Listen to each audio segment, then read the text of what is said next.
Redbird here, back with another New World video. Today, we're going to talk about the Void Gauntlet, how to level it efficiently, the best path of mastery points that you want to use to get the most out of the weapon as you level. Also, guys, we do have a location that a lot of people do not know about as far as leveling goes. I think a lot of people use Pirates Cove, but the problem is if you're on a high population server or new weapon drops, that place is awfully diluted. You're not going to get the most experience out of there because of the sheer amount of people that use it. So we have a new location to talk about. Also, there's a little bit of a gold making opportunity here as well. So just a nice location to get some work done overall in New World. So let's hop right in here with leveling the Void Gauntlet. Now, basically, you're going to pick your first two abilities to spend your first 2 points. You'll start with Void Blade and then move to Oblivion. Now, these two abilities together will pack quite a punch as far as AoE damage. You'll be able to take down large groups of mobs under your level with relative ease. To go ahead and spend the next 2 points, this will get you to 4 points.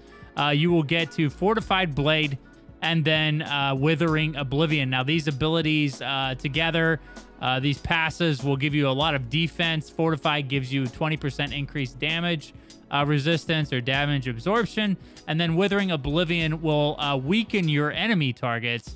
It'll be 5% weakness for 5 seconds. It stacks up to 3 times, so you get 15% weakness on your enemies that stand inside your Oblivion. Obviously, these are all melee monsters that we're fighting here at Hibbotsfeld, so you won't have to worry about them not being in your Oblivion. The next 4 points you'll spend is an Orb of Decay in the Decay tree. You will just go down simply through the skill branch here, and you'll land on Detonating Orb. Now, Detonating Orb is powerful because it creates a massive AoE damage that you can spike if you skill shot the mob that you're kind of pulling together or training together to farm. It is going to add to your damage, especially if you can kind of stay within inside of your Oblivion to explode it.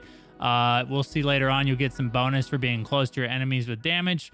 So this will help you just, again, create a massive amount of burst damage to this group of mobs you're trying to farm down and hopefully speed things up a little bit. All right, so at 9 and 10, you can go ahead and put a point into Vicious Void, gives you 10% critical damage on your Void Blade. And then you're going to come over here and get Keen Humility. Basically, you'll be dumping your spells, as we've kind of shown in the video anyway. So if all your Void abilities are on cooldown, you're going to get a 10% crit chance. Pretty good base crit chance increase there. Okay, here's where you're going to change things up a little bit. Right now, you can still respec for free. So you'll basically respec here and then put all your points into these abilities like so. You'll just take the entire Void Blade tree, the entire Oblivion tree.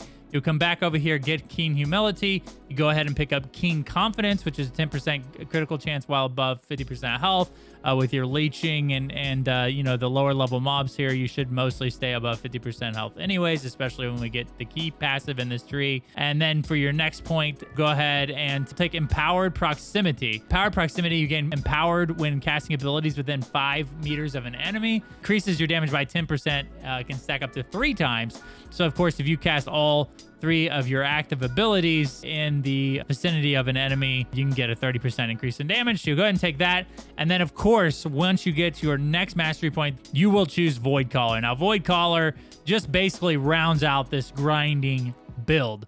Very, very strong key passive. This thing will just wreck large amounts of enemies. It's really easy to stack with Void Blade. It's definitely one of the most important things to make this leveling build function. So you definitely want to pick this up when you're first available, and that's where the respec comes in here. And then, of course, with your next 4 points, just go back over here and collect Orb of Decay. So once you fill in Orb of Decay here, you'll come back over here and just pick up some things that, you know, will help you keep the train rolling. Refreshing Precision is a nice one. Does help reduce cooldowns on critical hits. We already have a lot of critical hit buffs. Then you'll come over here and collect Leeching Agony. It is on crit hit, you gain health. Just helps with a little bit of survivability. Really good because it doesn't have to have focus to heal you. Then you get a Refreshing Fatality or Frailty, 5% cooldown reduction on all abilities when successful hitting an enemy afflicted by 3 or more debuffs. This should be pretty easy to do with your Oblivion and your Orb of Decay. So we'll go ahead and take that. And now is the last piece. 10% damage when below 50% mana. A lot of the times you'll be dumping these abilities, you'll go below 50% mana. This is a nice one. But again, like, you're level 20 now, guys. So it doesn't really matter what you choose from here. You probably want to respec and build into one of your healer build, or maybe your ranged mage build, or maybe you do want to try a Void Blade build, and this might be a decent build for you. You're now level 20. You can do whatever you want with your Void Gauntlet. Now, I do want to talk about the pulls in this area. Again, you're in Hibbotsfeld up in Morningdale.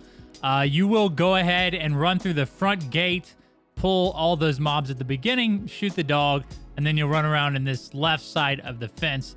Again, these pulls should net you around 400 to 500 weapon mastery. There are 2 pulls in this area. This is the first one that I'm showing you here. Now, again, this pull does work with many different types of weapons. Basically, the weapons that have really strong AoE, this area is very good for. I have tried with like the bow and the musket and other weapons. It's just not as good. You might want to go to a lower level that you can like one-shot mobs to level those weapons. But for any AoE weapons like hammer, great axe, fire staff, void gauntlet, ice gauntlet, this area should be pretty good for. Now, this first pull does reset very quickly. You could probably finish this pull, skin the dogs, and then run back out front for like a 15-second break, and that pull should be up. If you do not want to wait for this first pull to respawn completely, you can go over to the second pull. Goes for this pull, you can make about 400 to 500 weapon mastery pull. You just go through, tag all these bosses, and you can meet them where the 2 is marked on the map.